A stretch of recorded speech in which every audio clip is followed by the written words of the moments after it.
Ndugu zangu, nimalizie hotuba yangu kwa kuwaomba ndugu wakulima kwamba kilimo ndiyo maisha yetu, lakini ushirika ni msingi wa maendeleo ya sekta ya kilimo.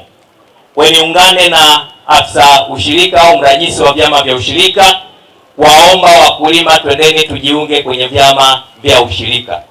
Lakini vyama vya ushirika, twendeni tuzingatie kanuni bora za uendeshaji wa vyama vya ushirika. Ushirika hivi sasa umepitia katika mageuzi makubwa sana. Hivi sasa tuna benki yetu ya ushirika, lakini hali kadhalika tume ya maendeleo ya ushirika inapambana kuhakikisha kwamba tunaimarisha sekta ya ushirika ili iendelee kuwa na manufaa makubwa sana. Kwa hiyo twendeni tuungane katika kuimarisha ushirika.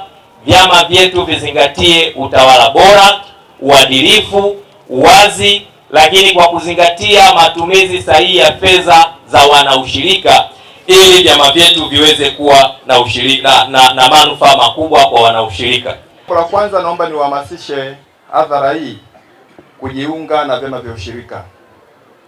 Katika wilaya hii ya Songwe tuna vyama 14 vya ushirika vya tumbaku vyenye jumla ya wanachama 1556. Tukiangalia idadi ya wakulima na wale waliojiunga kwenye vyama vya ushirika ni wachache sana.